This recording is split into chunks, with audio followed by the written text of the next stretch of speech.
Hi guys, இன்றைக்கி என்ன பார்க்க போகிறோன்னா ஃபெதர் ஸ்டிச். இந்த திலகம் ஷேப்பில் எப்படி ஃபெதர் ஸ்டிச்சை வந்து நீட்டாக போடலாம் அப்படின்னு பார்க்கலாம்.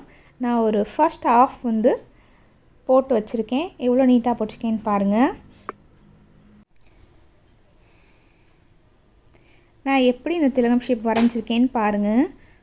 ஃபஸ்ட்டு பெருசாக ஒரு திலகம் ஷேப் வரைஞ்சிருக்கேன். அது உள்ளக்க வந்து செகண்ட் திலகம் ஷேப் வந்து எப்படி வரைஞ்சிருக்கேன்னு பாருங்கள். இதோட ஒட்டி இப்படி வரக்கூடாது. இந்த இடத்துல ஒரு சின்ன கேப் இருக்கணும். சில பேர் என்ன பண்ணுவாங்க, இந்த மாதிரி ஒட்டி வரைவாங்க. அப்படி வரையக்கூடாது. இந்த இடத்துல ஒரு சின்ன கேப் இருக்கிற மாதிரி வரைங்க. அதே மாதிரி இங்கே உள்ள இந்த தேர்டு உள்ளக்க போடுறோம்ல, இந்த திலகம் ஷேப்போட சைஸும் ரொம்ப குட்டியாக இல்லாமல் பார்த்துக்கோங்க. இது வந்து பெருசாக இருந்து இது ரொம்ப குட்டியாக இருந்துச்சுன்னா நம்மளால் ஒழுங்காக போட முடியாது. ஸோ இந்த சைஸுக்கு ஏற்றாப்புல தான் உள்ளக்குள்ள இந்த திலகம் ஷேப்போட சைஸும் இருக்கணும்.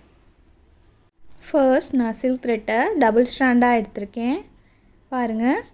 அப்புறம் அயன் நீடல் எடுத்திருக்கேன். எப்போவுமே ஸ்டார்ட் பண்ணும்போது ஃபெதர் ஸ்டிச்சுக்கு சென்டர்லேருந்து தான் ஸ்டார்ட் பண்ணணும். கார்னர்லேருந்து ஸ்டார்ட் பண்ணக்கூடாது. சென்டரில் ஸ்டார்ட் பண்ணி ஒரு ஆஃபை கம்ப்ளீட் பண்ணிவிட்டு இன்னொரு ஆஃபை நம்ம கம்ப்ளீட் பண்ணணும். ஏன் கார்னர்லேருந்து ஸ்டார்ட் பண்ணக்கூடாதுன்னா, இந்த மாதிரி ஸ்டார்ட் பண்ணி வந்தோன்னா ஒரு சைடு வந்து நம்ம அகலமாக போட்டுகிட்டே வந்திருப்போம். அப்புறம் இங்கிட்டு போடும்போது வந்து நெருக்கமாக வந்துட்டுருக்கோம். அப்படி பண்ணக்கூடாது. என்றைக்குமே இந்த டிஸ்டன்ஸ் இருக்குது பாருங்கள். இந்த அவுட்டர் லைனில் இருக்கிற டிஸ்டன்ஸ் இருக்கா, ஒவ்வொரு ஃபெதருக்கும் இடையில டிஸ்டன்ஸ் இருக்கா, இது ஈவனாக இருக்கணும். ஈவனாக இருந்தால் தான் பார்க்க நல்லாயிருக்கும். அதே மாதிரி இந்த முடிச்சும் வந்து அழகாக ஷேப்பாக திலகம் ஷேப்பில் வரணும். அப்போ தான் பார்க்கும்போது ஃபெதர் ஸ்டிச் வந்து நீட்டாக இருக்கும். இது ரெண்டு இம்பார்ட்டன்ட் பார்த்து வச்சுக்கோங்க. இப்போ சென்டரில் பஞ்ச் பண்ணி த்ரெட் எடுத்து செகண்ட் லைனில் பஞ்ச் பண்ணணும். அப்புறம்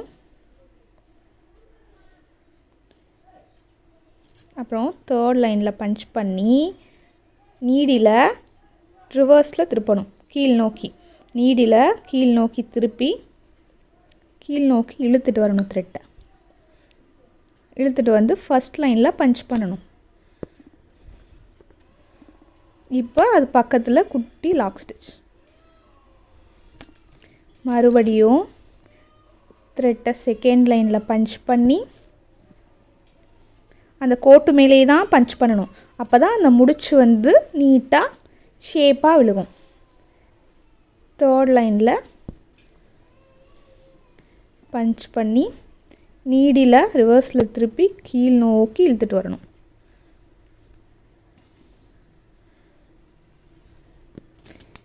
இழுத்துட்டு வந்து பக்கத்துலேயே குட்டி லாக் ஸ்டிச்.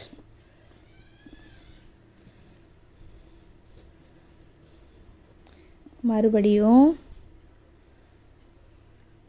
செகண்ட் லைனில் பஞ்ச் பண்ணணும்.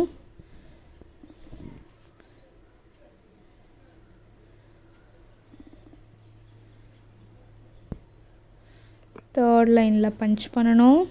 நீடியில் ரிவர்ஸில் திருப்பி த்ரெட்டை கீழ் நோக்கி இழுத்துட்டு வந்து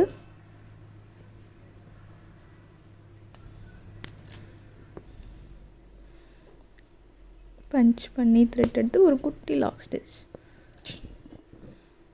இப்படி பாருங்கள்.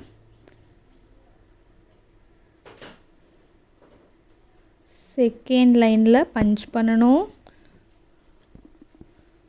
த்ரெட்டை எடுத்து தேர்ட் லைனில் பஞ்ச் பண்ணி நீடியில் கீழ் நோக்கி திருப்பி த்ரெட்டை கீழ் நோக்கி இழுத்துட்டு வந்து ஃபஸ்ட் லைனில் பஞ்ச் பண்ணி பக்கத்தில் குட்டி லாக் ஸ்டிச்.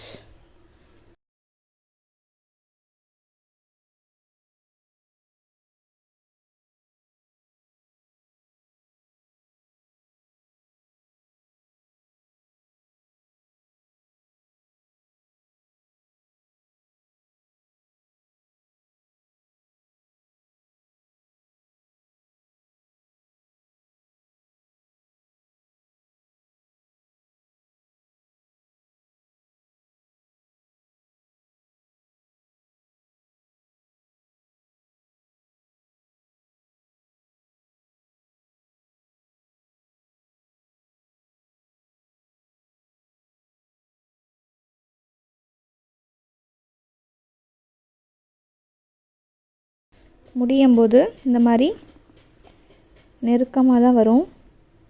இங்கே ஒரு குட்டி ஸ்டிச் போட்டு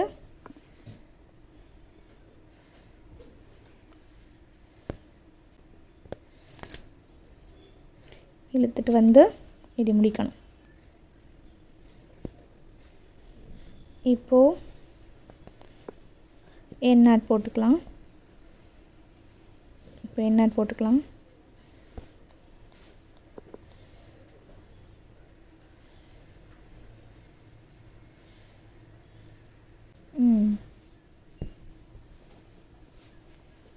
அவ்வளோதான். இங்கே பாருங்கள், நம்ம ஃபெதர் ஸ்டிச்சை எவ்வளோ அழகாக போட்டிருக்கோன்னு சொல்லிட்டு மேலே உள்ள இந்த டிஸ்டன்ஸ் எல்லாம் ஈவனாக இருக்கும் பாருங்கள்.